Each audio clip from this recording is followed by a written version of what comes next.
میرے بھائیوں اور دوستو، انسان کو اللہ تعالیٰ نے اس دھرتی میں سب سے زیادہ ضرورت مند اور محتاج بنایا ہے۔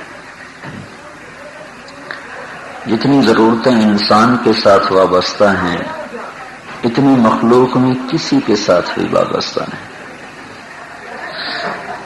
اور پھر امتحان بھی انسان کا ہے اور جنات کا، اور کسی کا امتحان بھی نہیں۔ اور خاص طور پر جہاں انسان ٹھوکر کھاتا ہے وہ اس کی روٹی کا مسئلہ ہی ہے، جہاں کر انسان نافرمان ہوتا ہے۔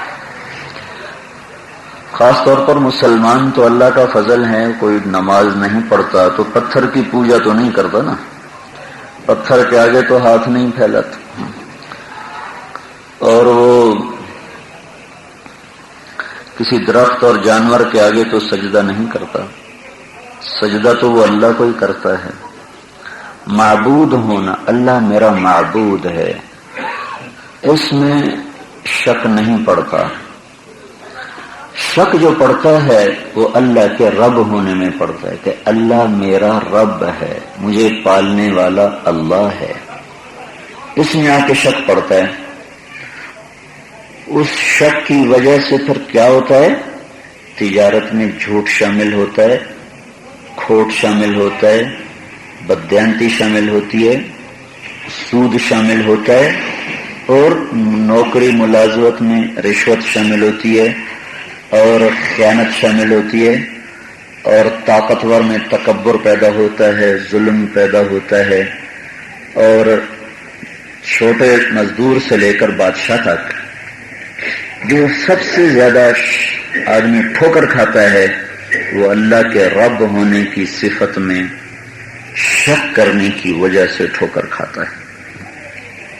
کہ اس کو یہ نظر آ رہا ہوتا ہے، دکان کھولی، پیسہ آیا، روٹی آئی، بل ادا ہوا، کپڑے آئے، تو اس لیے وہ کہتا ہے اب پیسہ آئے گا تو یہ سارے کام بنیں گے، پیسہ نہیں آئے گا تو یہ سب کچھ کیسے چلے گا۔ اس شک کو اللہ تعالیٰ دور کرتا ہے الحمدللہ رب العالمین کے ساتھ کہ میرے بندو تمہارا رزق کا نظام اللہ کے ہاتھ میں ہے، تمہارے ہاتھ میں نہیں ہے۔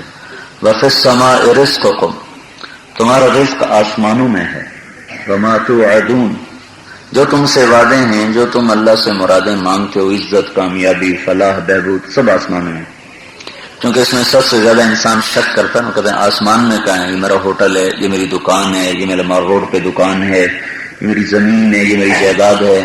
تو قسم وہاں کھائی جاتی ہے جہاں اگلے کو شک پڑ جائے۔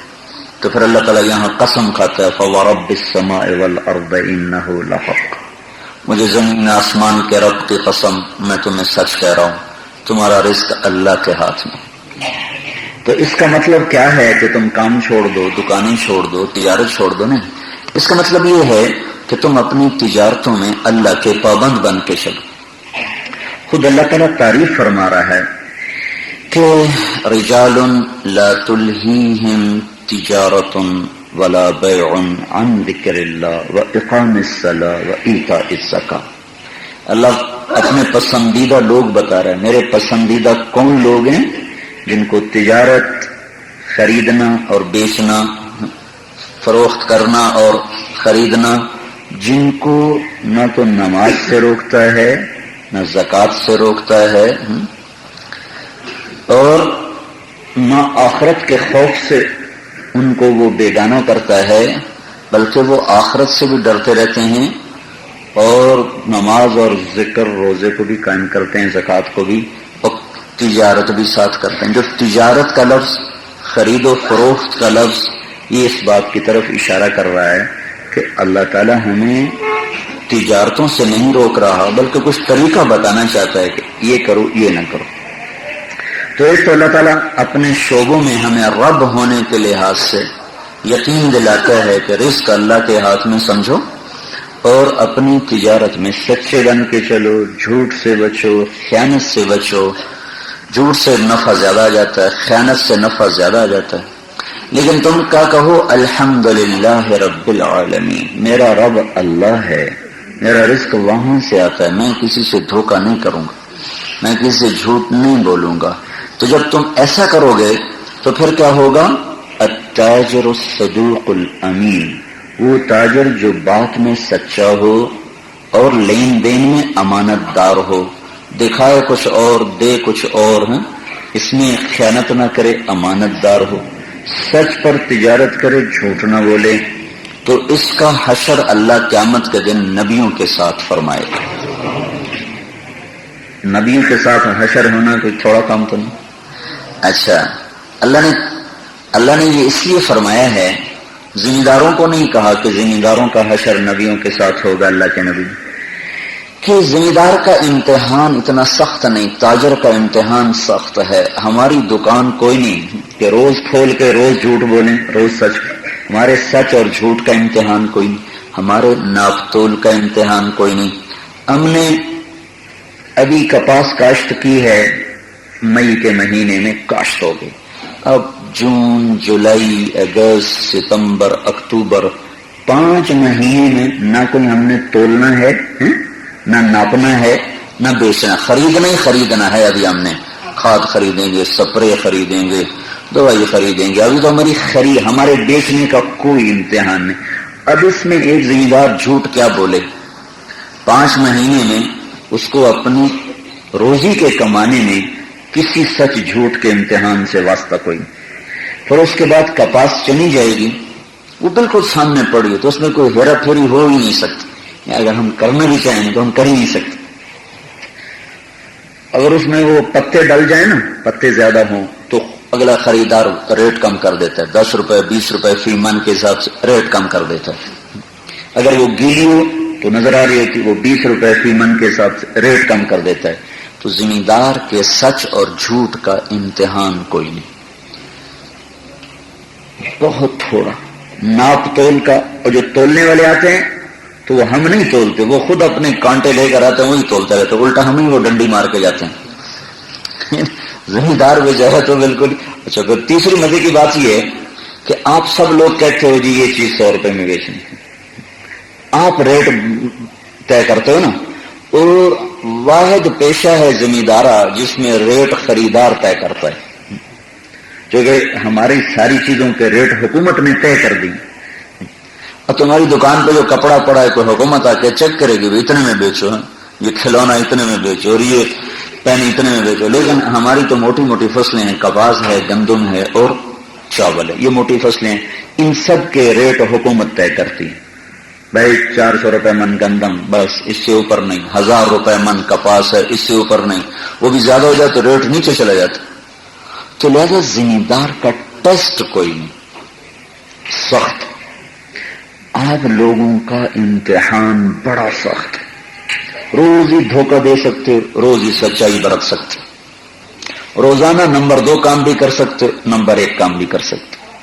تو روز کے اس امتحان کی وجہ سے، روزانہ کی اس کند چھری سے ذبح ہونے کی وجہ سے تاجر کا درجہ آخرت میں بڑا ہے۔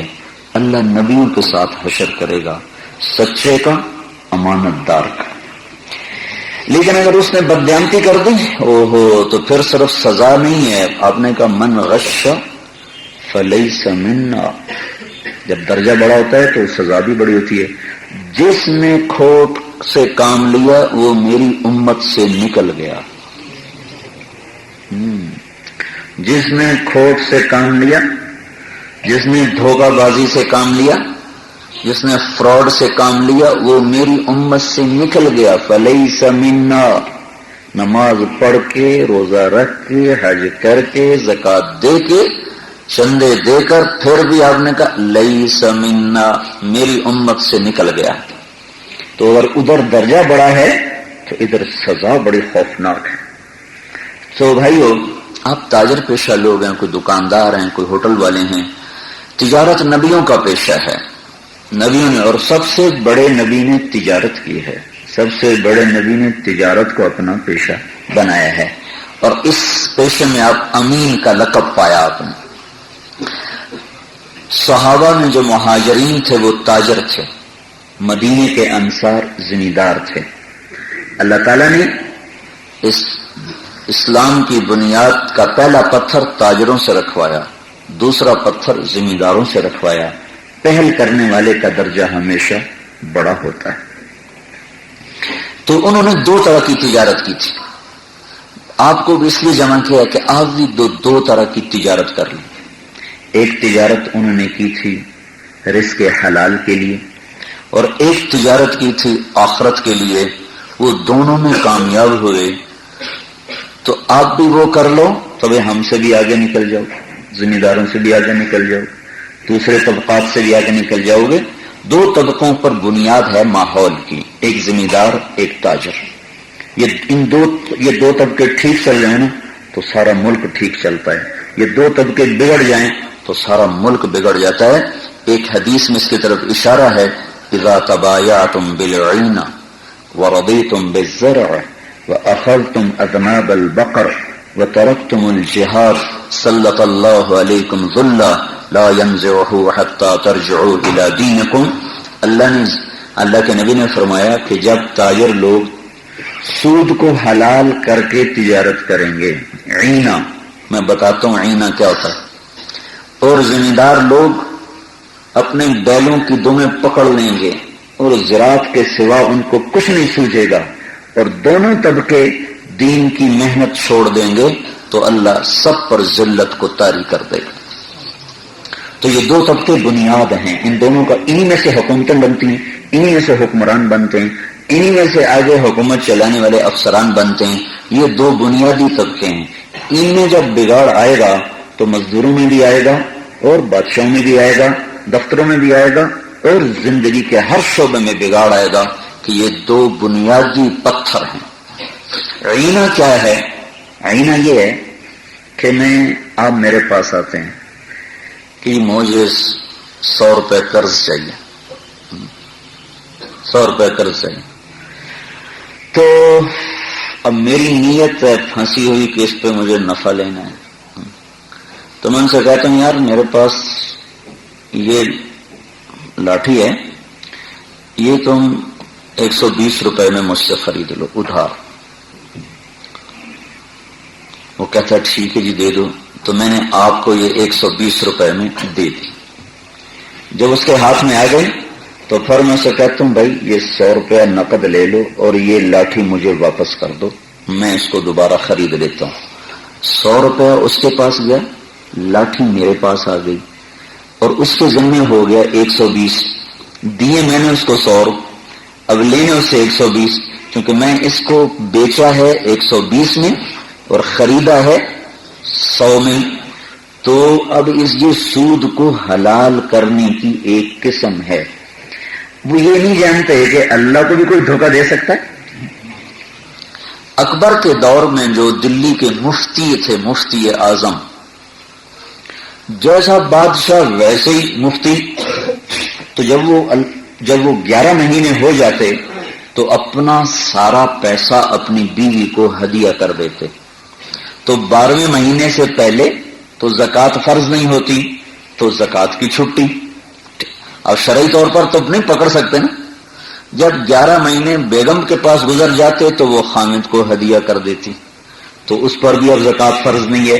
ہیرا پھیری نہیں کرو نا, اللہ سے ہیرا پھیری کر رہے ہیں کہ ہمارے اوپر تو زکوٰۃ فرض ہی کوئی نہیں ہے. 11 مہینے کے بعد بیوی کو دے دیا, بیوی نے 11 مہینے کے بعد خامد کو دے دیا, تو مال اکٹھا ہوتا گیا. لیکن موت کفر پہ آئی, اللہ نے ایمان چھین لیا. مر تو یہ کافر ہو کے مرا, ساری زندگی مفتی کہلایا اور موت کفر پہ آئی, کافر ہو کے موت آئی. گناہ کو گناہ سمجھ کے کرنا یہ اور چیز ہے, اور گناہ کو حلال سمجھ کے کرنا یہ اور چیز ہے. اللہ سے ہیرا پھیری کرنا یہ تو ہلاکت ہے. تو بھائیو یہ 2 طبقے امت میں بڑے بنیادی ہیں. ان میں بھلائی آئے گی, تمام طبقات میں بھلائی آئے گی. ان میں شر آئے گا, تمام طبقات میں شر آ جائے گا. تو ایک تو اپنی جو زندگی کی ضروریات ہیں اس کو پورا کرنے کے لیے تجارت کے ان اصولوں کو اپنانا جو اللہ تعالیٰ کے نبی نے بتایا. جو احل اللہ البیع وحرم الربا, اللہ نے سود کو حرام کر دیا, بیع کو حلال کر دیا. اپنے پیسے سے سارا مری خرید لو, اللہ کو کوئی اعتراض نہیں. بینک سے پیسے لے کے ہوٹل بناؤ, بینک سے پیسے لے کے دکان بناؤ, بینک سے پیسے لے کے پلاٹ خریدو، اس پر اللہ کو اعتراض ہے کہ یہ ہلاکت کا راستہ ہے۔ بینک سے لو یا کسی آدمی سے لے لو، اب تو لوگ بھی زیادہ پیسے والے سود پہ آگے پیسے دینے شروع ہو چکے ہیں، یہ ہلاکت کا راستہ ہے۔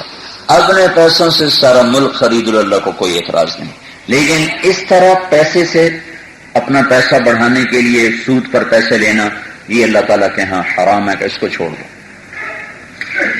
اس طرح کی تجارت سے اللہ تعالیٰ آپ کو رزق حلال دے گا، اور رزق حلال پر پلنے والی اولاد کبھی ضائع نہیں ہوتی، اور رزق حرام پہ پلنے والی اولاد کبھی ہری اور خوشحال نہیں ہوتی، ہمیشہ ہی دکھ دیکھتے۔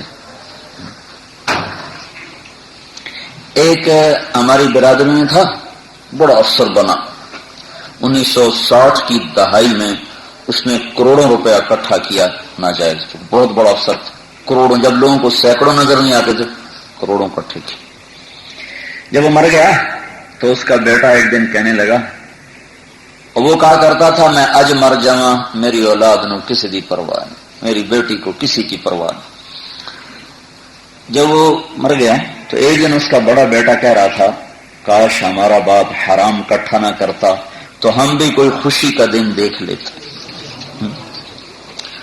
اس کا ذہن یہ تھا کہ میں نے کروڑوں اکٹھے کر دیے تو میرے بیٹوں کو کسی کی پرواہ نہیں، میری اولاد۔ اور اس کا بیٹا کہہ رہا تھا، ہائے کاش حرام اکٹھا نہ کرتا، ہم کو خوشی کا دن دیکھ لیتے۔ پھر ایک تجارت اور انہوں نے کی جس کو اللہ قرآن میں ہم سے کہہ رہا ہے کر لو، انہوں نے کر لی، تم بھی کر لو، تمہارے مزے ہو جائیں گے۔ وَيَا أَيُّهَا الَّذِينَ آمَنُوا، پہلی بات تو ہے کہ جب اللہ یا ایھا الذین آمنوا کہتا ہے تو بڑی کوئی اہم بات کہتا ہے، چونکہ پورے قرآن میں صرف 99 دفعہ یا ایھا الذین آمنوا آیا، 99، 89، اور یہ صرف مجھ سے بات اللہ کر رہا ہے، آپ سے کر رہا ہے۔ جب اللہ تعالیٰ ساری دنیا سے بھی بات کرتا ہے یا ایھا الناس، اللہ کافروں سے بھی بات کرتا ہے یا ایھا الذین کفروا، اللہ یہودیوں سے بات کرتا ہے یا ایھا الذین ہادوا، اللہ عیسائیوں سے بات کرتا ہے یا اہل الکتاب۔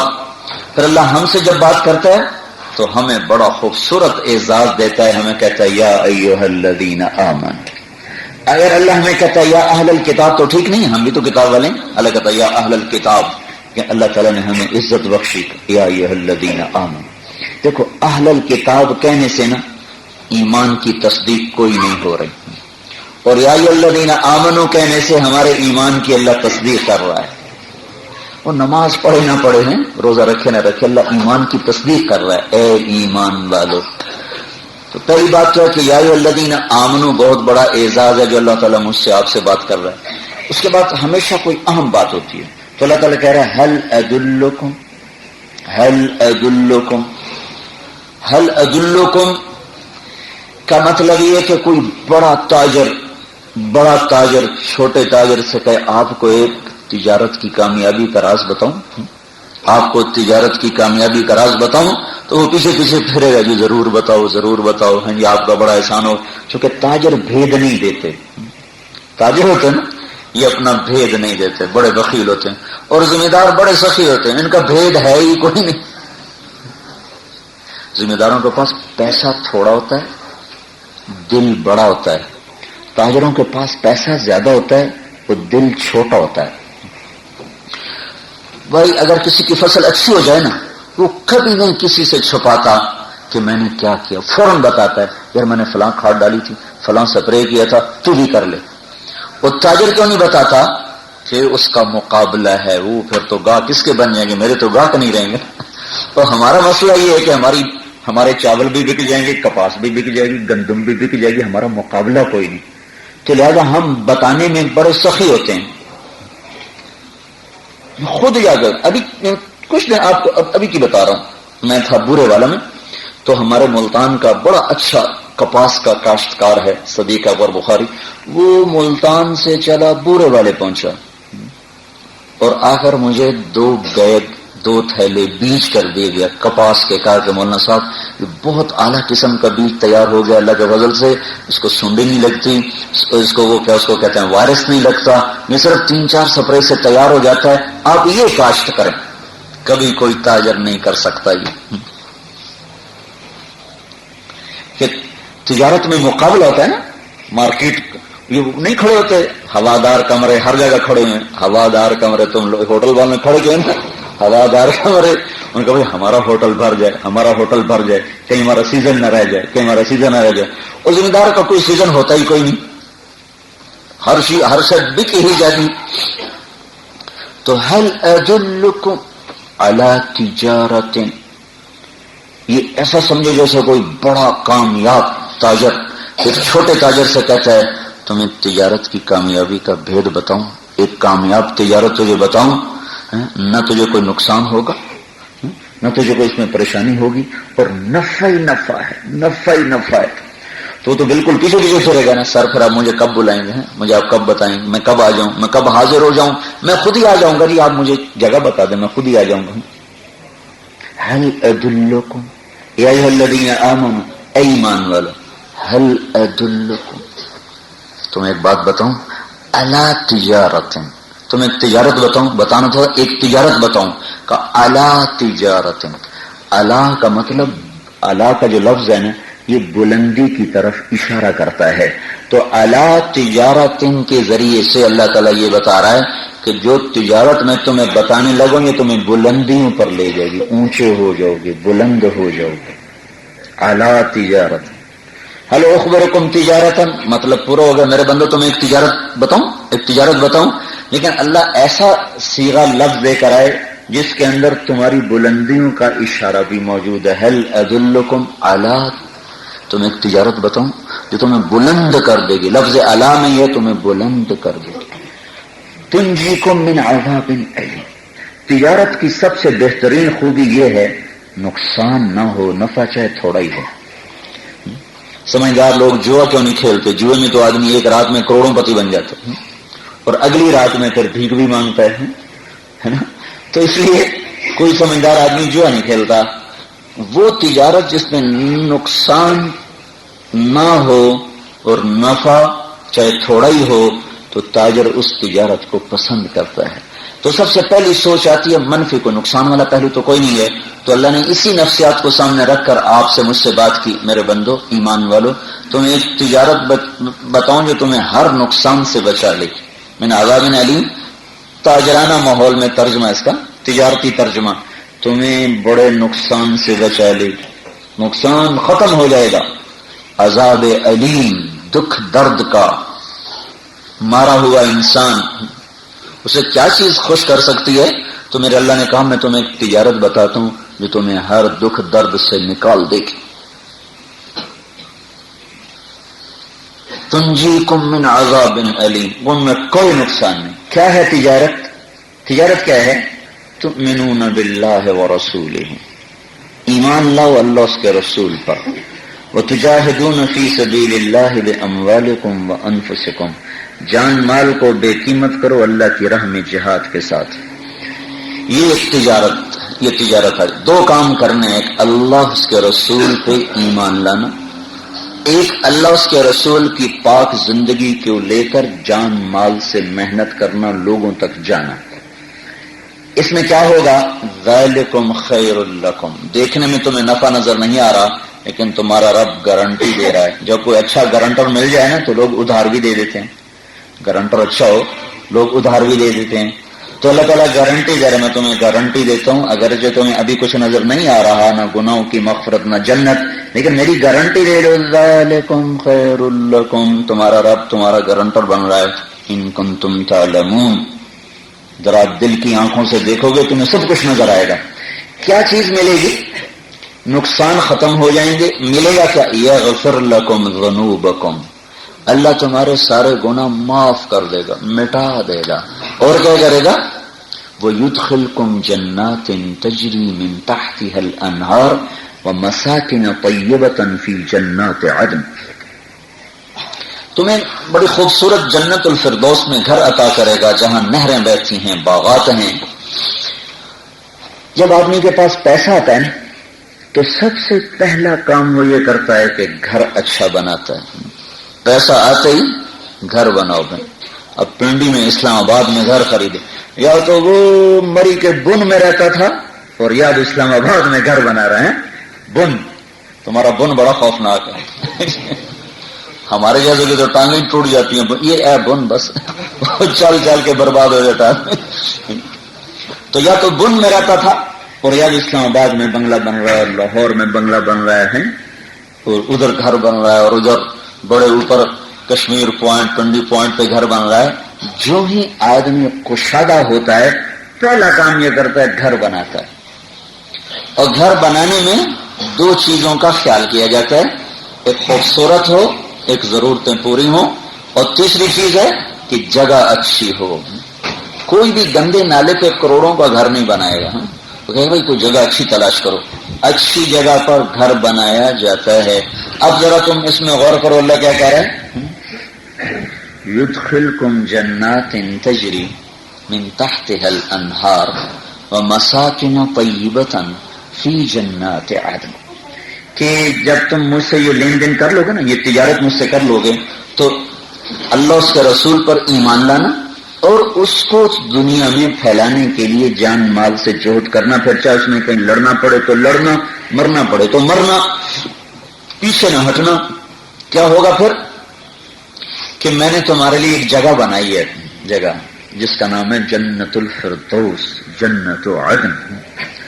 جنت عدن یہ ابھی ہارون صاحب کہہ رہے تھے، جو ان کے وہ جو فلیٹس ہیں نا جن سے آگے ویو نظر آتا ہے وہ سارے بک گئے، اور جن سے ویو نظر نہیں آتا تو وہ ابھی نہیں بکے، کیونکہ آدمی حسن پرست ہے، انسان کی فطرت ہے، یہ حسن پرست ہے، حسن کا پجاری ہے، ہر خوبصورت چیز سے کھینچتی ہے، جہاں سے منظر نظر آئے، جہاں سے کوئی خوبصورت جگہ نظر آئے، کوئی شکل نظر آئے، ادھر کھینچتا ہے۔ تو اللہ تعالیٰ نے پہلے وہ بات کی کہ میں نے تمہارا جو بنایا ہے نا گھر کا نقشہ، ایک تو وہ میں نے خود بنایا، جس نقشے کو اللہ بنائے وہ کیسا عالی شان ہوگا۔ ایک انسان نقشہ بناتا ہے کیسے کیا کر دیتا ہے، اور جس کا نقشہ اللہ بنائے گا وہ کیسا ہوگا۔ دوسرا جگہ کون سی ہے، یہاں تو دیکھو نا ویو ایک طرف ہوتا ہے، دوسری طرف نہیں ہوتا۔ ایک طرف اگر وادی نظر آ رہی تو دوسری طرف کے کمروں میں تو نظر نہیں آئے گی، نہیں، وہاں جنت میں ایسا نہیں ہے۔ جنات تجری من تحتها الانہار، اس کے چاروں طرف ہی سے نظارے ہیں، چاروں طرف نظارے ہیں، اور اس میں آبشاریں اور نہریں اور پانی ہے۔ پانی کا ذکر اس لیے ہے کہ ساری دنیا کا حسن پانی کی تو پھیلے، پانی نہ ہو، پانی مری میں نہ ہوتا تو یہ پہاڑ بھی ہوتے بلوچستان کی طرح۔ بلوچستان میں بھی تو پہاڑ ہیں، وہاں حسن کوئی نہیں، پانی کوئی نہیں، یہاں پانی ہے، یہاں حسن آ گیا۔ تو اللہ تعالیٰ نے کہا میں نے جو تمہارے لیے جگہ منتخب کی ہے نا، جب تم یہ بنا لو گے نا ایمان عمل کا سرمایہ، تو اس سے تم جو جگہ خریدو گے وہ ہے جنت الفردوس، جس کی زمین سونے کی ہے، اوپر مٹی عنبر ہے، اور اس پر جو گرد و غبار ہے وہ مشک ہے، اور اس پر جو گھاس ہے وہ زعفران ہے۔ 1 ایکڑ زعفران کاشت کرو نا تو 1 کلو نکلتا ہے ٹوٹل، 1 ایکڑ زعفران پورے ایکڑ میں سے 1 کلو نکلتا ہے، اور وہاں اللہ نے ہزاروں لاکھوں کروڑوں میل میں زعفران کا گھاس لگایا ہوا ہے۔ یہ تو تمہارا ویو ہو گیا۔ اب تمہارے گھر کا ڈیزائنر ہے اللہ، کہ اللہ تعالیٰ نے جنت الفردوس کے گھروں کو خود اپنے ہاتھ سے بنایا ہے۔ مساکن کا لفظ بتاتا ہے کہ ضرورت کی ہر چیز پوری ہے۔ بڑا خوبصورت گھر ہو، اس میں ٹوائلٹ نہ ہو تو کون اس میں رہے گا، اس میں کچن نہ ہو کون اس میں رہے گا۔ تو مساکن کا لفظ بتا رہا ہے کہ جو تمہارے لیے اللہ نے گھر ڈیزائن کیا ہے اس میں ضرورت کی ہر چیز موجود ہے۔ طیبتاً کا لفظ بتا رہا ہے کہ بڑا ہی خوبصورت، بڑا ہی خوبصورت، طیبہ بڑا ہی خوبصورت۔ جگہ کہاں ہے؟ فی جنات عدن، مساکن طیبتاً فی جنات عدن، فی جنات عدن۔ ابو ہریرہ سے کسی نے پوچھا یہ مساکن طیبہ کیا ہے جو اللہ کہتا ہے قرآن میں؟ تو آپ نے فرمایا تو جاننے والے کے پاس آیا ہے، تو جاننے والے کے پاس آیا ہے۔ جنت میں ایک محل ہے، جنت میں ایک محل ہے جس کی 4 دیواری بنی ہوئی ہے سونے سے، اور اس میں 70,000 گھر بنے ہوئے، گھر، اور ہر گھر میں 70,000 کمرے۔ 70,000 کا مطلب ہوتا ہے بے شمار، کوئی تعداد مراد نہیں، بے شمار۔ ہر کمرے میں 70,000 بیویاں، ہر کمرے میں 70,000 دسترخوان، ہر کمرے پر 70,000 کھانے۔ 70,000 سے مراد 70,000 نہیں، بہت زیادہ. اور ہر کمرے میں خدام، غلمان، نوکر، یہ سب کچھ جو پھیلا ہوا ہے، اتنے کھانے پڑیں، اتنی بیویاں ہیں. اللہ ایک ایمان والے کو ایسی طاقت دے گا کہ ایک صبح کی مقدار میں یہ سب کچھ کھا بھی سکتا ہے، ساری بیویوں سے ہم بستر ہو سکتا ہے. یہ مساکن طیبہ ہے فی جنات عدن. بے شمار گھر ہیں، بے شمار کمرے ہیں، اس میں بے شمار بیویاں ہیں. 70,000 سے مراد 70 کا لفظ عربی زبان میں کبھی بھی عدد کے معنی میں نہیں آتا، ہمیشہ کثرت کے معنی. انی لاستغفر ربی 70 مرۃ کل یوم. پوچھا نا ابو ہریرہ یا رسول اللہ کتنا استغفار کریں؟ آپ نے کہا استغفار کیا کرو؟ کہ یا رسول اللہ آپ بھی استغفار کرتے ہیں؟ کہا میں روزانہ 70 دفعہ کرتا ہوں، میں روزانہ 70 دفعہ کرتا ہوں. تو اس کا وہ تو 100 بھی پورا نہ ہوا نا. تو 70 کا مطلب یہ ہے کہ میں بہت زیادہ کرتا ہوں استغفار. حالانکہ آپ تو پاک معصوم ہیں، آپ کے ذمہ تو گناہ ہی کوئی نہیں ہے. تو میرے بھائی یہ تجارت ہو رہی تمہاری اللہ تعالیٰ سے ہے. اگر آپ کی دکان میں سچائی ہے، صدق ہے، امانت ہے. ایمان کی تازگی اور دینی معلومات کے اضافے کے لیے بہترین کوالٹی کی شاندار audio cassette, Islamic audio cassette, سبھی طرح کے نعت، تقریر، قرات اور اجتماعات کے ہوئے بیانات کے شاندار audio cassette, Islamic audio cassette. Islamic audio cassette خریدنے کے لیے اسلامک آڈیو کیسٹ سینٹر 231 بستی نظام الدین، نئی دلی 13.